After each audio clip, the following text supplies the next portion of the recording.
Hello, my name is Taylor Hawkins. I'm 35 years old, and today I want to tell you about the story of my life, a journey filled with wounds, fleeting joys, and pains deeply etched in my heart. I'm sitting here, in a small wooden house on a hill in San Diego, where my father was laid to rest, looking out at the Pacific Ocean shimmering under the sunset. The wind blows through, carrying the scent of sea salt and memories. Memories of an incomplete childhood, of a father who taught me how to stand back up, and of scars that time could never erase. Let me start from the beginning, from the days when I was a 5-year-old boy, when everything in my little world began to crumble.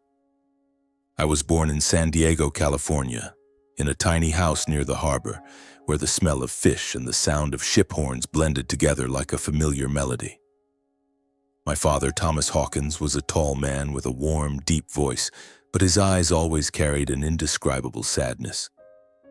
He worked at the harbor, loading and unloading cargo, his hands calloused and his shirt always soaked with sweat. My mother, I don't remember much about her. I only know her name was Elizabeth, with golden blonde hair and a smile I once thought was my entire world. But that smile vanished when I was 5. It was a rainy afternoon. I sat curled up on the floor, clutching a tattered teddy bear my mother had sewn for me, listening to my parents arguing in the next room. My mother's shouts, my father's attempts to keep his voice steady, and then the sound of the door slamming shut. I quietly ran to the window, peering through the foggy glass. My mother walked away in the rain, clutching a suitcase beside a man I didn't recognize. She didn't look back, not even once. I stood there, my nose pressed against the glass, tears streaming down my face, not understanding why. My father came in, pulled me into his arms, and whispered, "It's just you and me now, Taylor, but I promise I'll never leave you." From that day on, my mother disappeared from my life. My father never spoke of her, and I didn't dare ask. Once I secretly rummaged through his drawer and found an old photo. In it, my mother was smiling brightly, and my father was holding me, a chubby little boy, in his arms. I hid the photo under my pillow, looking at it every night, trying to recall the warmth of my mother. But as I grew older, memories of her faded like a dream dissolving upon waking. My father, though heartbroken, didn't let grief defeat him. He was a resilient man, always believing that no matter how harsh life was, there was a way through it. After my mother left, he quit his job at the harbor and started taking odd jobs, fixing cars, delivering goods, even street vending. He took me everywhere, from the dusty streets of San Diego to distant harbors. I remember evenings when we sat on the back of his old pickup truck, eating fried fish sandwiches and watching the sunset. He would tell stories about the sea, about ships carrying cargo across the world, and his dream of one day owning his own transportation company. "Taylor," he'd say, his eyes sparkling, "one day we'll stand at the top. But you have to remember, nothing comes easy. You have to fight. You have to persevere." My childhood passed like that, without a mother's embrace, without the carefree days my peers enjoyed. I grew up by my father's side on long truck rides, amidst the sound of ocean waves and his grand dreams. I learned to fold clothes at 6, cook instant noodles at 7, and read maps to guide my father at 9. He wasn't just my father. He was my teacher, my friend, and my entire world. But no matter how hard he tried, I could still feel an emptiness in my heart. The void left by a mother who chose to abandon me. Some nights I lay on an old mattress in the small apartment we rented, listening to my father sigh at his desk. He'd sit there under the dim glow of a yellow lamp, writing, calculating, sketching plans for the future. I knew he was doing it all for me, for our shared dream. But I also saw how tired he was, saw the wrinkles slowly forming on his forehead. I promised myself that one day I'd make him proud, help him achieve that dream. When I was 8, my father started his first business, a small company specializing in short-haul cargo transport. He called it Pacific Wave Shipping, a name inspired by the Pacific Ocean waves he loved. The company had just one beat-up truck and a handful of small clients, but my father worked as if it were his entire life. I often sat in his tiny office, a cheap rented space in the suburbs, watching him make phone calls, negotiate, and sign contracts. Every time he smiled, I knew it was a step forward. "See that, Taylor?" he'd say, ruffling my hair. "Each contract is a brick. I'm building a house for us." But life wasn't just dreams. I still remember the tough days when my father had to borrow money to pay his workers, when the truck broke down in the middle of the road and he fixed it in pouring rain. Once a major client canceled a contract and I saw my father sitting at the table, head in his hands, lost in thought. I quietly made a cup of coffee, something I'd learned from a neighbor, and placed it in front of him. He looked at me and gave a weak smile. "Son, you're the reason I don't give up." Through those years, I learned from my father not only perseverance but also self-respect. He never begged, never bowed to hardship. He taught me that no matter how cruel life was, you had to hold your head high. But deep down, I still longed for a complete family. I imagined family dinners with everyone gathered around, a mother who would hug me and say she loved me. Those dreams I kept hidden, not daring to share them with my father, knowing he'd already done everything he could. When I was 12, Pacific Wave Shipping started turning a profit. My father bought a small house in the suburbs of San Diego. Not luxurious, but enough for us to have a real home. I had my own room, a new bed, and for the first time in my life, I felt like things might be okay. My father began hiring more workers, buying more trucks, and the company slowly grew. He'd often say, "Taylor, this is just the beginning. One day you'll see what we can do." But just when I thought things were getting better, life took another turn. One evening, my father came home with a strange smile. He called me to the living room, saying he had something important to share. "Taylor," he began, his voice hesitant, "I'm getting remarried." I stood frozen, as if my heart had been squeezed tight. Remarried? I'd never considered it. In my mind, our family was just the two of us, and I wasn't ready to share my father with anyone. But looking into his eyes, I saw a happiness I hadn't seen since my mother left. I nodded, forcing a smile. "I'm happy for you, Dad." That night, I lay in bed, staring at the ceiling, feeling like a storm was coming. I didn't know who this woman was, but I had a bad feeling. Vanessa, the name my father mentioned, was about to enter our lives, and I could never have imagined that from then on everything would change forever. When I was 13, the world of a young boy became a tangled mess. Hormones, emotions, and unanswered questions swirled in my head. My father, Thomas Hawkins, was now a successful man. Pacific Wave Shipping, once a small operation with a single beat-up truck, had become a respected name in San Diego. My father owned a fleet of trucks, a few small ships, and a proper office in the heart of the city. We moved from our modest suburban house to a sprawling mansion in La Jolla, where homes boasted pools and gardens overlooking the Pacific Ocean. I still remember the first day I stepped into that new house, awestruck by the pristine white walls, polished wooden floors, and large windows letting in golden sunlight. But no matter how beautiful the house was, it felt empty. It was too big for just the two of us, and I began to wonder when my father would bring my stepmother home. That question was answered soon enough. Vanessa appeared one weekend afternoon. My father called me to the living room, his voice brimming with excitement, unlike his usual calm demeanor. I trudged down the stairs, forcing a smile to please him. When I entered the room, there she was, Vanessa. She was young, probably only 10 to 15 years older than me, with wavy brown hair, bright red lips, and a tight dress that accentuated her perfect curves. She smiled, but I immediately sensed something insincere about it. "Son, this is Vanessa," my father introduced, resting his hand lightly on her shoulder. "She's going to be part of our family." I nodded, mumbling a greeting, but my eyes stayed fixed on her. Vanessa stepped forward, bending down to meet my gaze, and said in a sugary voice, "Taylor, I've heard so much about you. I hope we'll become close." Her words were smooth as honey, but I could feel the falseness in every gesture. I nodded again and excused myself to my room. My father looked at me, a hint of disappointment in his eyes, but I couldn't help it. Deep down, a voice whispered that Vanessa didn't belong here. They got married just a few months later. The wedding took place at a luxurious beachfront hotel with hundreds of guests I'd never met. I stood in a corner wearing the suit my father bought me, watching him hold Vanessa's hand, both of them beaming under the glittering chandeliers. I searched his eyes for a trace of the old days when it was just the two of us eating fish sandwiches on the back of the truck. But he seemed different, happy in a way I couldn't reach. I didn't blame him. He deserved to be loved, but I couldn't stop the growing loneliness in my heart. A year later, Vanessa gave birth to twins, a boy and a girl.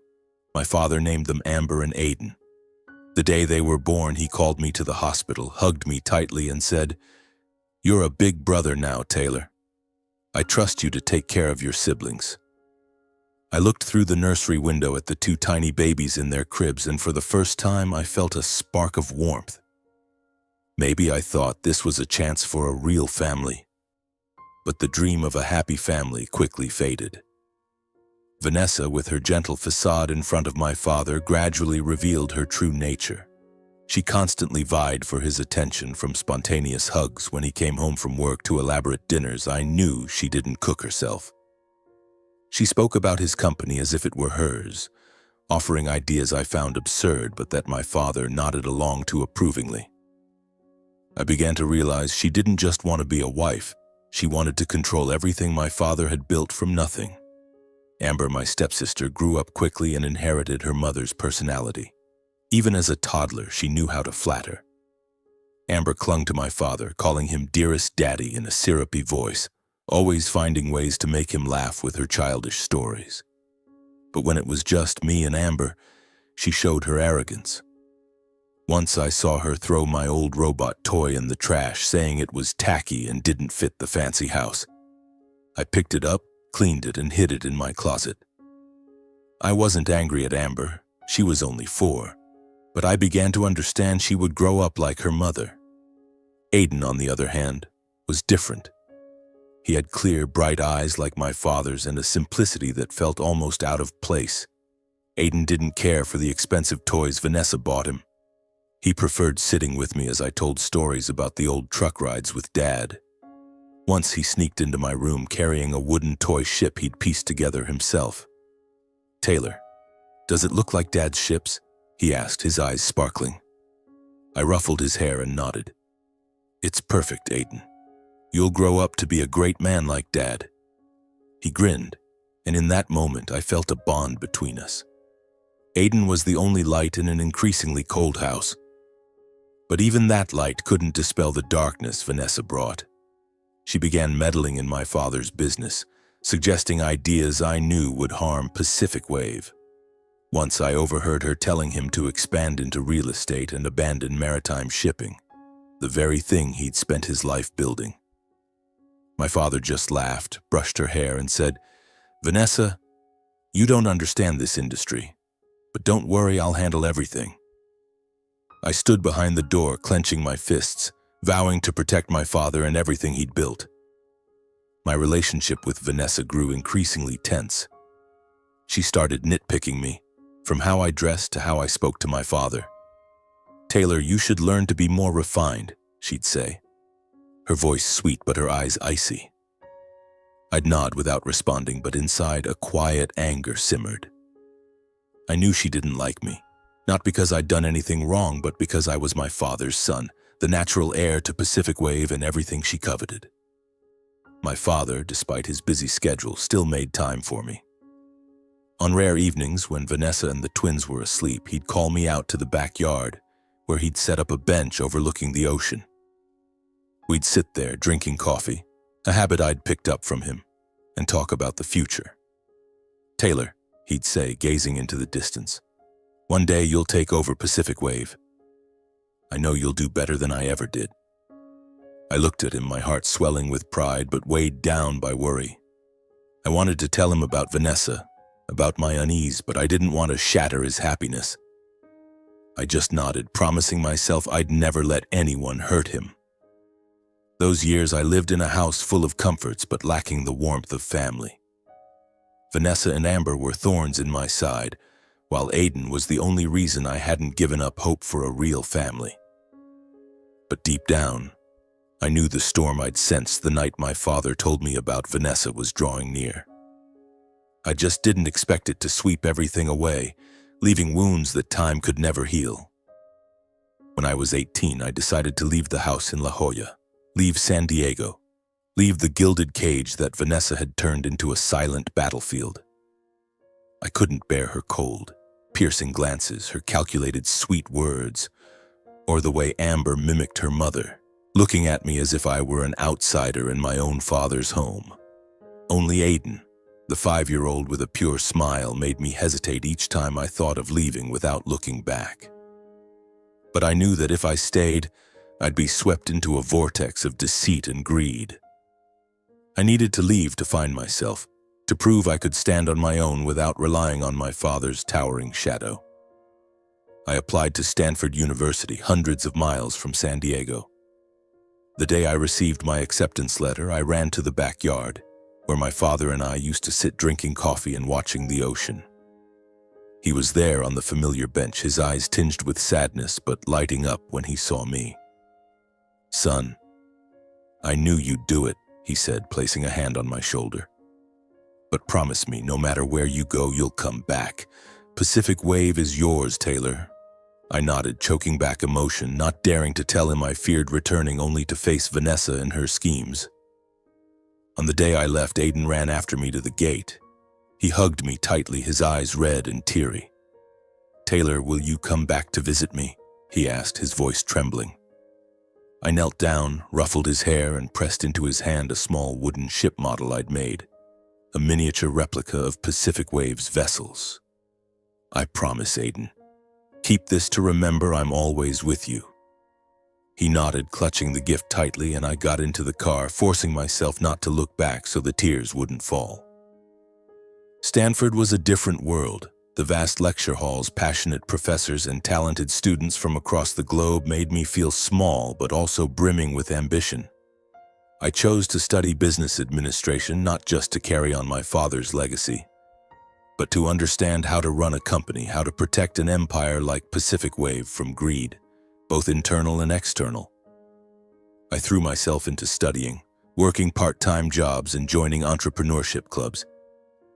Late nights in the library, heated debates with friends, and failures in group projects shaped me. I was no longer the boy who just followed his father on truck rides. I was becoming a man with my own dreams and ambitions. But even far away, I couldn't completely cut ties with my family. I called my father every week, listening to him talk about Pacific Wave, new contracts, new ships, and Aiden, who was growing up with a love for the sea like his father. He rarely mentioned Vanessa or Amber, and I didn't ask. Once, Aiden called me, excitedly describing how Dad had let him board a real ship during summer break. "Taylor, I stood at the bow and it felt like the whole world was mine," he said, and I smiled, picturing him standing there, hair whipping in the sea breeze. But I also heard the loneliness in his voice. He said Vanessa was growing stricter and Amber was always demanding. "I just want to be with you and Dad," he whispered, and my heart tightened. After 4 years, I graduated with honors. I decided to pursue a master's degree, still at Stanford, to deepen my knowledge of financial management and business strategy. During those years, I lived in a small apartment, surviving on scholarships and part-time earnings. I didn't ask my father for a cent, not out of pride, but because I wanted to prove I could stand on my own. Yet every time I received a letter from him, handwritten notes sent through the mail, my heart warmed. He wrote about Pacific Wave, his expansion plans, and always ended with the same line: "I'm proud of you, Taylor. Don't forget your way home." At 26, after completing my master's program, I decided to return to San Diego. Not because I missed the house in La Jolla, but because I missed my father, missed Aiden, and felt it was time to face what I'd been running from. Pacific Wave was now a major company with dozens of ships, hundreds of employees, and offices in Los Angeles and Seattle. My father met me at the airport, hugging me tightly, and said, "Son, it's time for you to stand by my side." I looked into his eyes, noticing deeper wrinkles and graying hair, but his gaze still burned with the same fire. I nodded, determined not to let him down. He brought me into Pacific Wave as a project manager. I quickly proved myself, negotiating contracts, optimizing shipping routes, and proposing innovations that saved the company millions. Older colleagues initially doubted me, thinking I was just a spoiled heir propped up by my father. But I worked day and night, reading every report, inspecting every container, and gradually earned their respect. My father looked at me and smiled. "You're truly my son." But back in the La Jolla house, it was still a silent chess game. Vanessa, now a woman in her late 30s, still retains her youthful appearance, but her eyes have grown increasingly sharp. She greeted me with sweet words, but I could see the tension in her smile. Amber, now 14, had become a haughty teenager, always dressed in expensive clothes and talking about luxury. She looked at me with a mix of envy and disdain, as if I were a threat to her place in the family. I didn't care about Amber, but Vanessa was different. She started showing up at the company, attending meetings as a consultant for my father, though I knew she understood nothing about maritime shipping. Every time she offered an opinion, I had to restrain myself from shutting her down immediately. Aiden, also 14 now, was my only comfort. He remained unpretentious, still eager to run to the backyard to hear my stories about Stanford or Pacific Wave's ships. Once he showed me a drawing he'd made, a ship on the ocean with my father and me standing at the bow. "I want to work with you and Dad someday," he said, and I hugged him, my heart swelling with love but tinged with worry. I knew Vanessa and Amber saw Aiden as a pawn in their plans, and I feared he'd get hurt. My relationship with Vanessa grew increasingly strained. She began suggesting to my father that I should rest after my intense years of study, that I wasn't ready for major roles in the company. I overheard this from a colleague, and my anger flared. I confronted my father, saying bluntly, "Dad, I don't need Vanessa meddling in my work." He looked at me and sighed. "Taylor, she just wants what's best for the family. Try to get along." His words hurt. I knew he loved Vanessa, but I also knew she was manipulating him step by step. In those days, I lived with two goals: protecting my father's legacy and shielding Aiden. I knew the road ahead wouldn't be easy, that Vanessa and Amber wouldn't stop. But I never expected that just a few years later, everything would collapse in the cruelest way possible. The next 2 years passed, and at 28, I watched Pacific Wave shipping soar to new heights. From the small company my father, Thomas Hawkins, had started with a single beat-up truck, we now had dozens of ships, offices in Los Angeles, Seattle, and a new branch in Houston. I worked tirelessly, not just to prove my worth, but to keep my promise to my father, to take Pacific Wave to the heights he'd dreamed of. But with every step forward, I felt the shadow of Vanessa and Amber, silent yet calculating, creeping into every corner of my life. Vanessa was now a frequent presence at the company, always with a radiant smile and expensive dresses. She called herself my father's advisor, though I knew she had no grasp of maritime shipping or logistics. During meetings, she sat beside him, nodding at his words and occasionally interjecting with comments that sounded reasonable but were empty platitudes.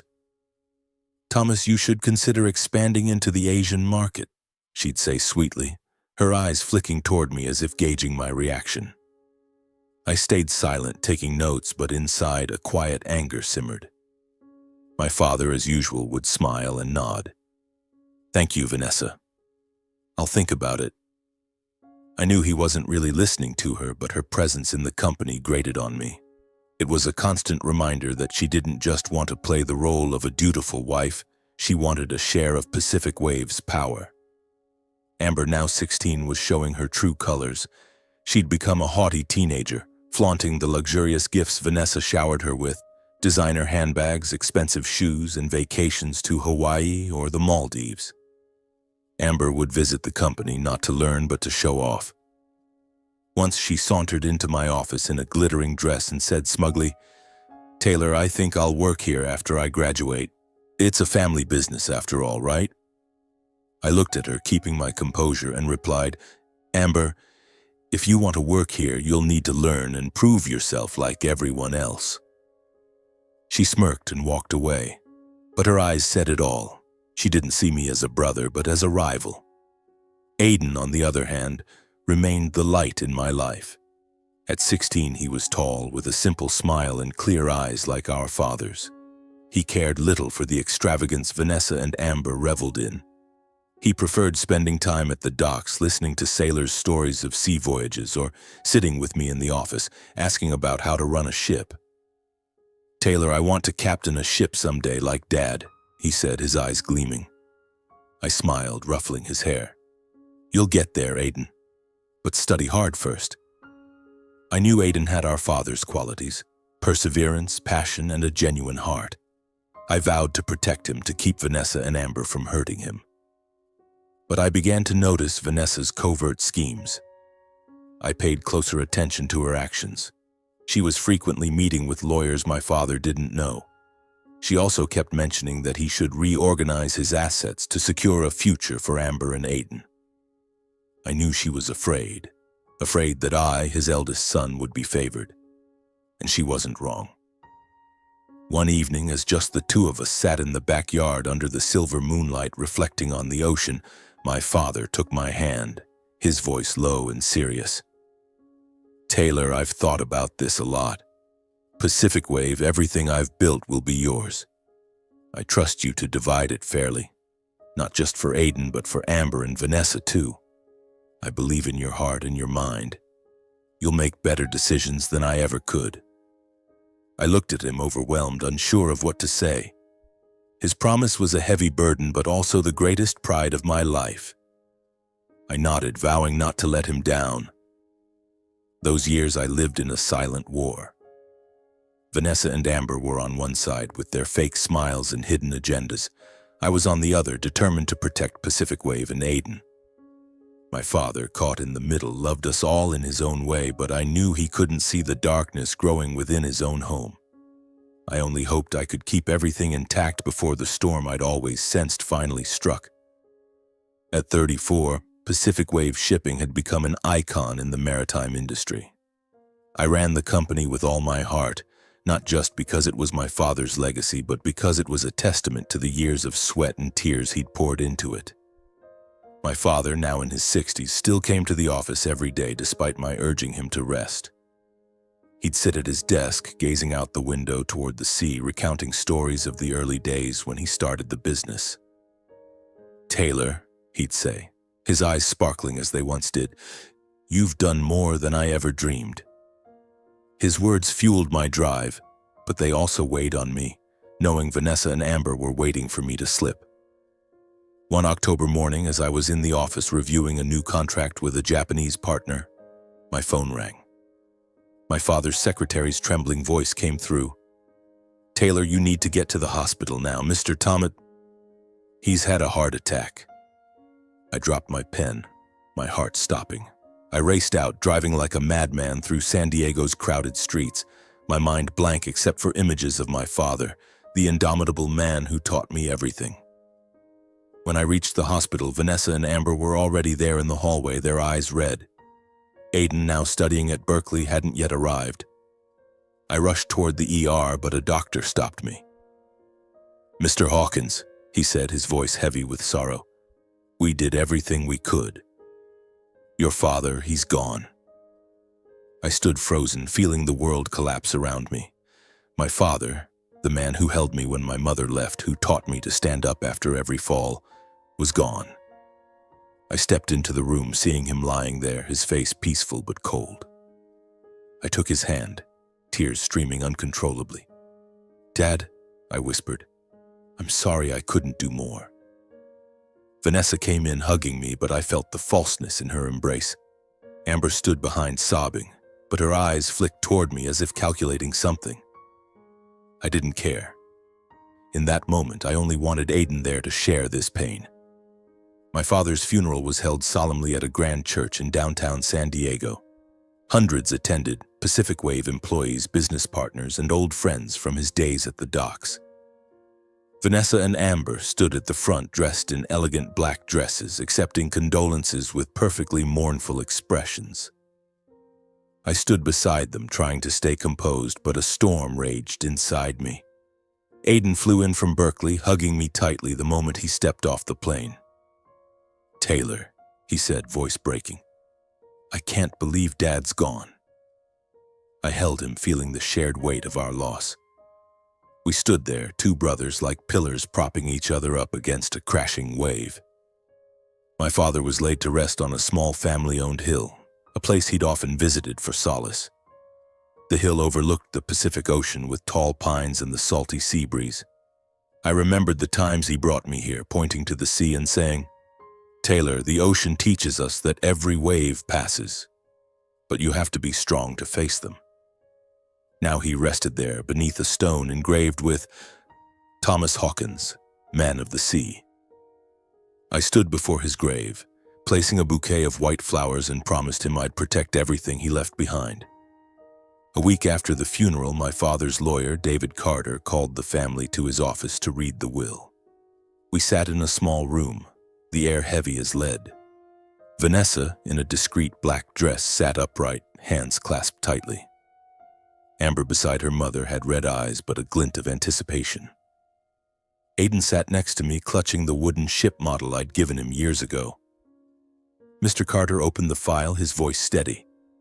"According to Mr. Thomas Hawkins' will, all assets, including shares in Pacific Wave Shipping and personal properties, are to be transferred to his eldest son, Taylor Hawkins.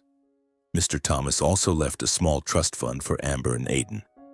But the management and distribution of assets will be entirely at Taylor's discretion." The room fell silent. I felt Vanessa's gaze like a dagger piercing me. She smiled, but it was stiff, masking jealousy and anger. "Congratulations, Taylor," she said, her voice sweet but trembling. "Thomas must be so proud of you." Amber, beside her, bit her lip, eyes fixed on the floor, clearly disappointed. I knew she'd dreamed of a large share of the inheritance, of the lavish life she and her mother had planned. Aiden gripped my hand, whispering, "I don't need anything. I just want to remember Dad."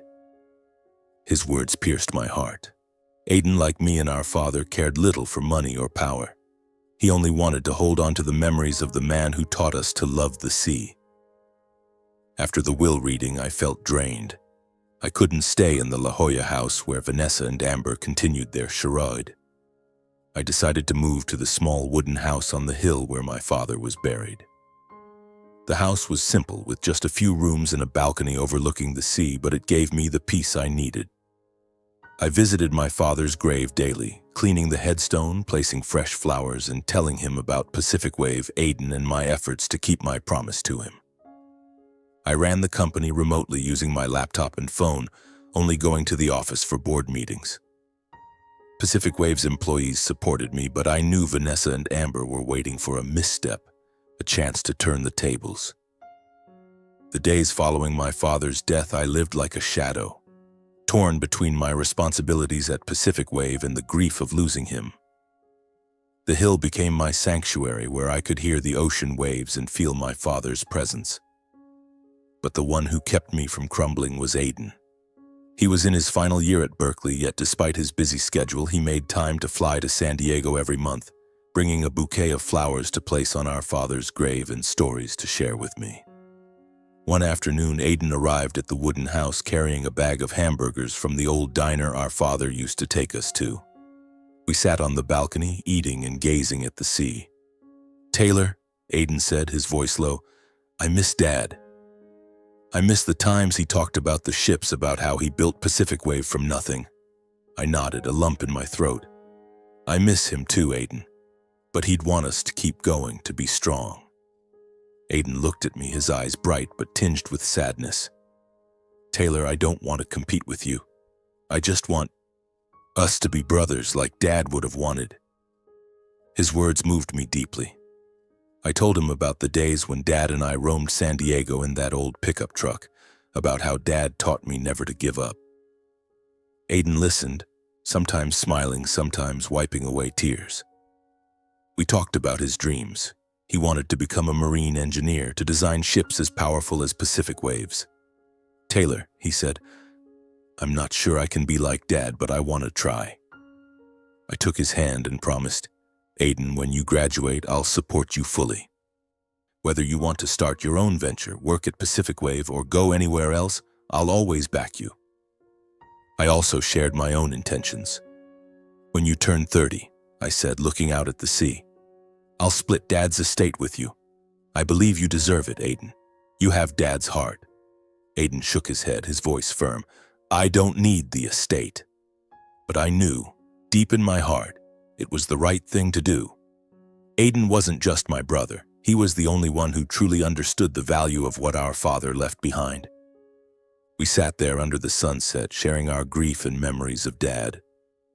In the months that followed, Aiden returned to Berkeley to finish his final year.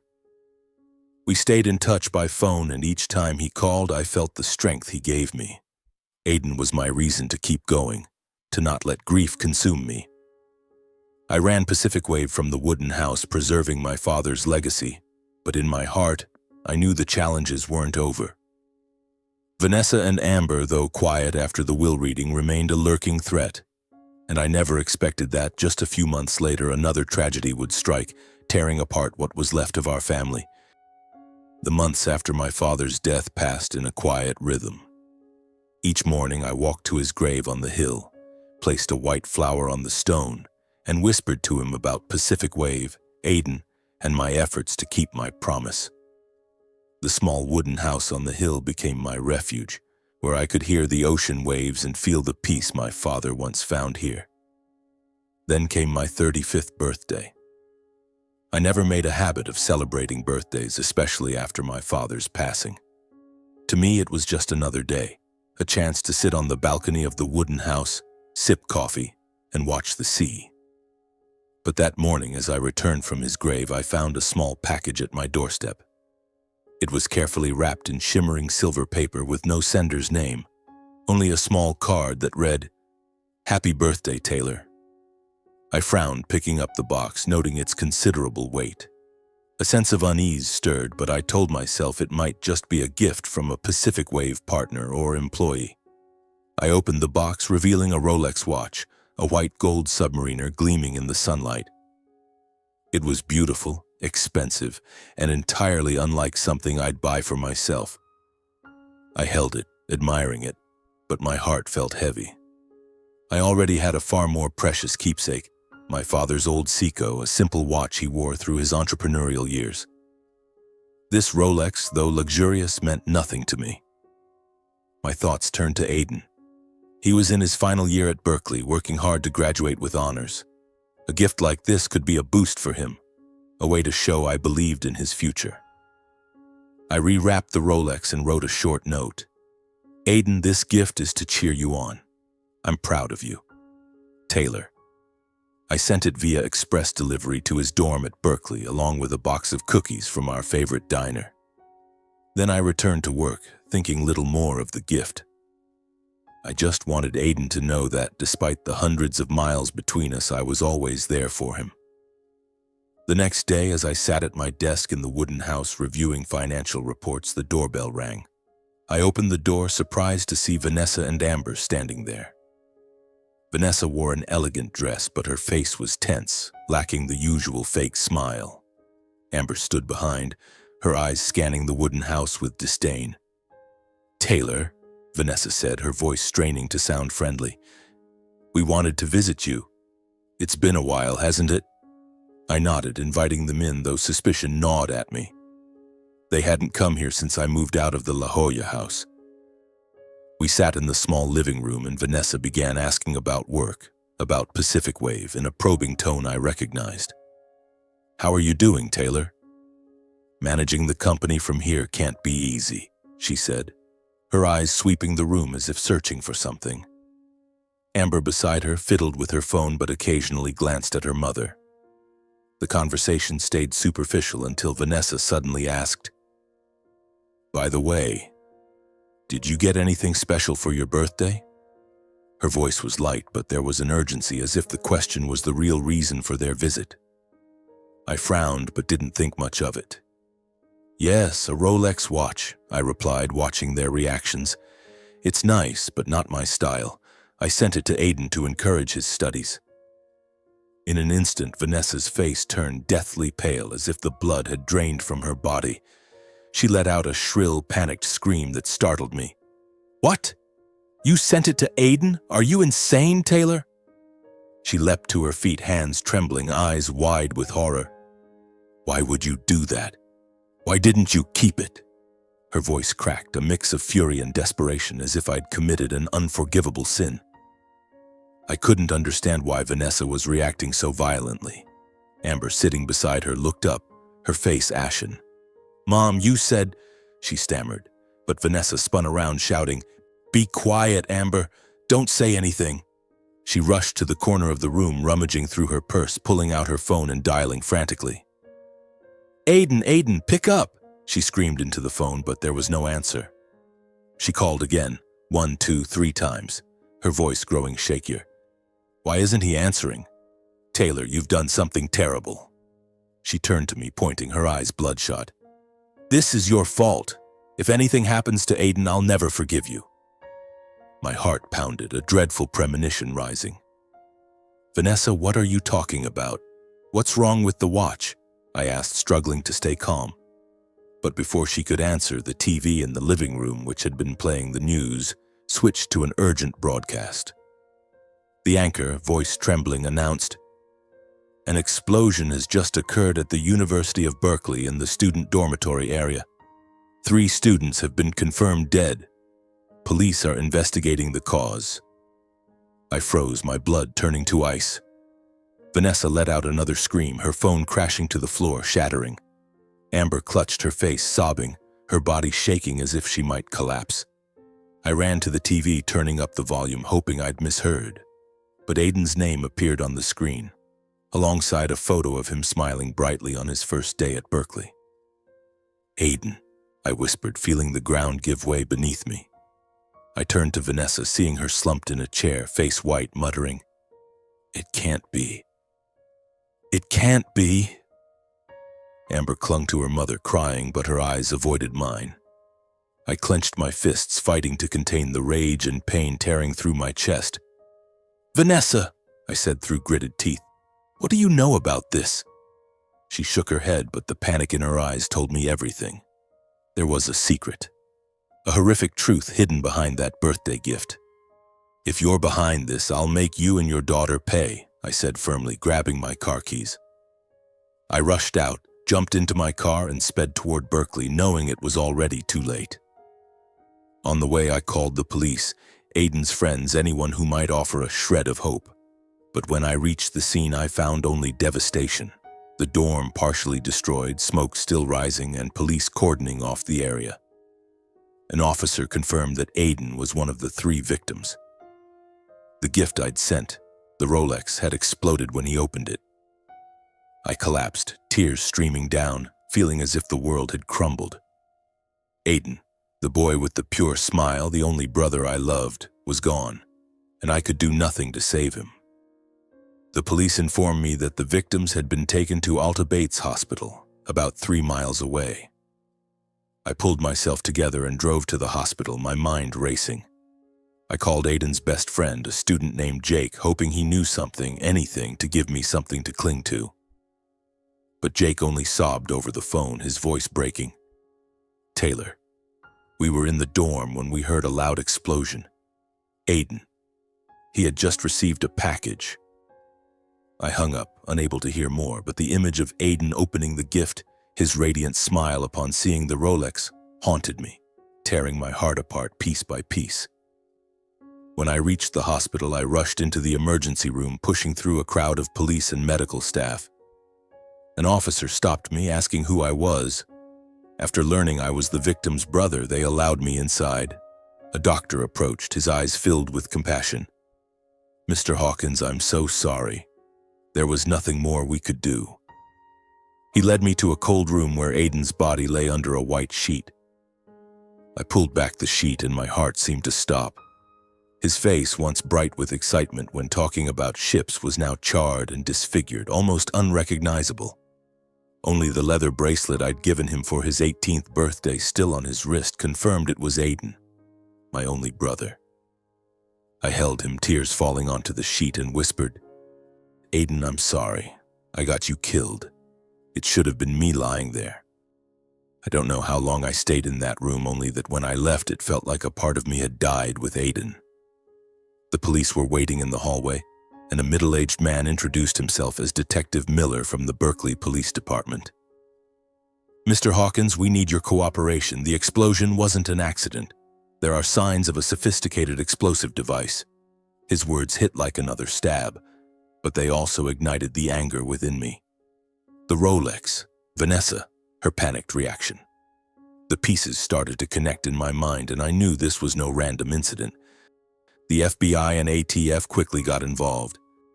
They sealed off the scene, collected debris from the explosion, and interviewed witnesses. I met Special Agent Connor Cruz, a sharp man with piercing eyes, at the FBI's San Francisco office. "Mr. Hawkins," he said, his voice calm but resolute. "We found traces of an explosive device embedded in the Rolex watch. It was designed to detonate when the gift box was opened. Do you have any idea who might be behind this?" I looked him in the eye, my voice trembling with grief and rage. "Vanessa, my stepmother. She came to my house right after I sent the watch to Aiden. She panicked when she learned I'd sent it." Agent Cruz took notes, his expression growing graver. "We'll need you to provide all the information you have about Vanessa and any details related to the gift. Did you keep the box or the card?" I nodded, recalling that I'd left the card in a drawer at the wooden house. I promised to bring it, and from that moment I became part of the investigation. I didn't just want the truth for Aiden. I wanted Vanessa, if she was indeed the culprit, to pay for her crime. In the days that followed, I worked closely with the FBI. I provided everything I knew about Vanessa, her interference in Pacific Wave, her secret meetings with lawyers, and even an email I'd once found where she mentioned reassessing the company's shares. I took them to the wooden house, handing over the gift box and card. The ATF's experts analyzed them and confirmed the explosive was crafted by a professional, using a rare type of explosive only obtainable through underground channels. They traced the Rolex, and what they uncovered chilled me to the bone. The watch had been purchased through an anonymous account on a dark web marketplace, but the payment was linked to a bank account associated with Vanessa.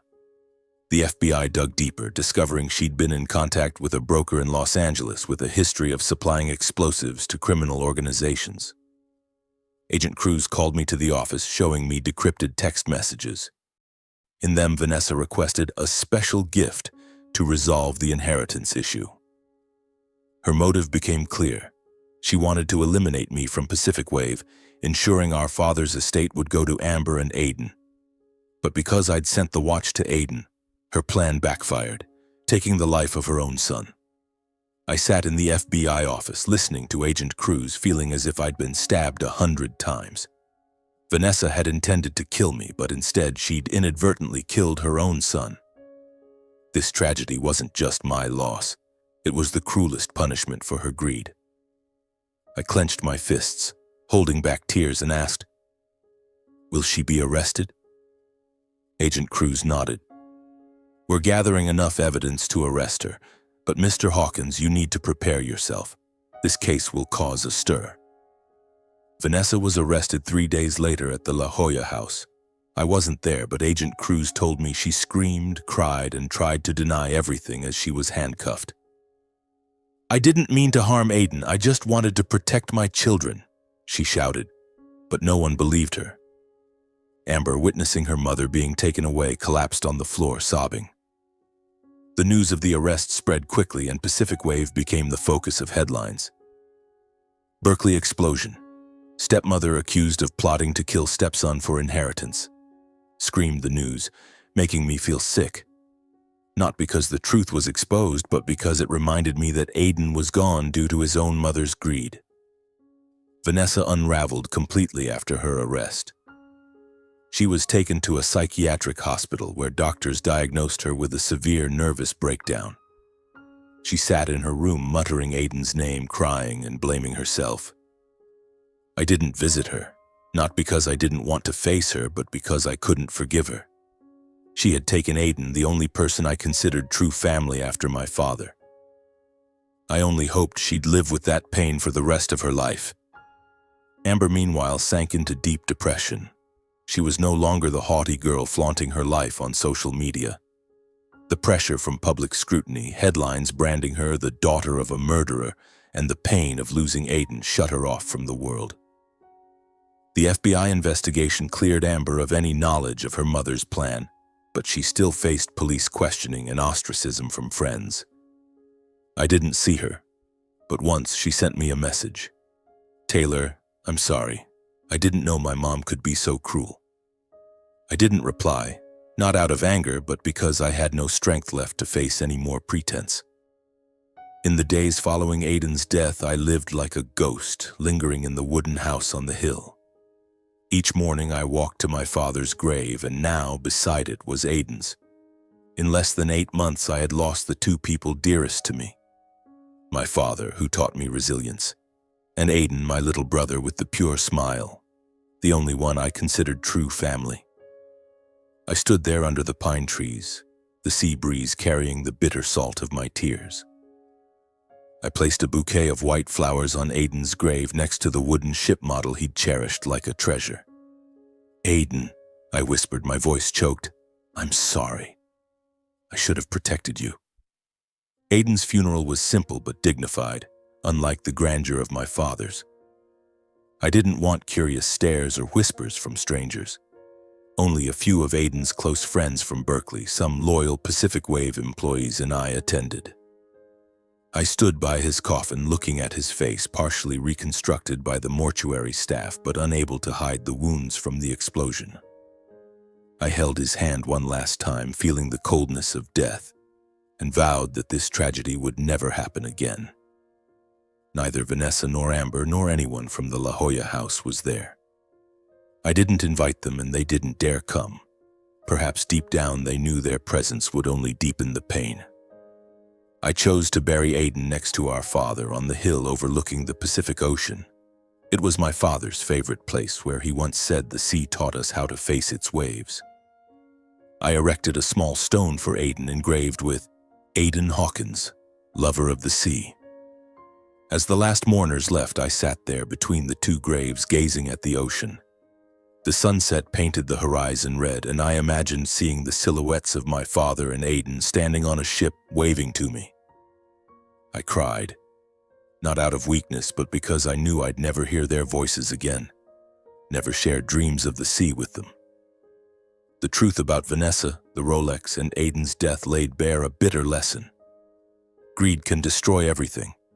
Vanessa, in her blind ambition to seize Pacific Wave, had not only shattered her own family, but taken the life of her own son. I thought about the years she and Amber schemed their way into my father's life, their fake smiles, their flattery, and their hidden plots.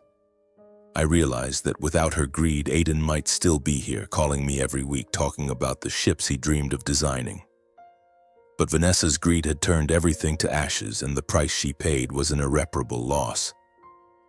I decided to cut all ties with Vanessa and Amber. It wasn't out of hatred, but because I couldn't live in a world ruled by deceit and betrayal. Vanessa, now in a psychiatric hospital, would likely spend the rest of her life haunted by guilt over Aiden's death. Amber, though not directly involved, faced the consequences of her mother's actions. Her message lingered in my phone, but I didn't respond. I didn't know if her remorse was genuine or just an attempt to salvage her image. Either way, I had no room for her in my life anymore. I returned to Pacific Wave, not with the zeal I once had, but with a heavy sense of duty. The company was my father's legacy, the dream we built together. I sat in his old office, looking at the Seiko watch he left on the desk, feeling as if he were still watching over me. I continued managing Pacific Wave, negotiating new contracts, expanding the fleet, and ensuring my father's name, Thomas Hawkins, remained a beacon in the maritime industry. But each day as I returned to the wooden house, I carried a wound that would never heal. Every time I looked at the sea, I saw Aiden, the boy with bright eyes and grand dreams, and my heart ached. I began writing a journal documenting memories of my father and Aiden, not to forget them, but to keep them alive within me. I wrote about the old truck rides with my father, The evenings on the balcony with Aiden, the way he laughed when talking about his dream of captaining a ship. I wanted future generations of Pacific Wave, if I ever passed the company on, to know it was built on love and determination, not greed or deceit. I also established a scholarship fund in Aiden's name for students pursuing marine engineering. It was my way of keeping my promise to him, supporting him even though he was no longer here. My story ends in the echo of tragedy, but also with a lesson I learned through loss. Blind ambition can destroy everything, but true family, the love my father had for me, the bond between me and Aiden, is the most precious asset. I stood on the hill between their graves and said to them, "I'll keep going for both of you. I won't let greed win." The sea breeze carried the sound of the waves as if my father and Aiden were answering me, and I knew no matter how great the pain, I would never give up.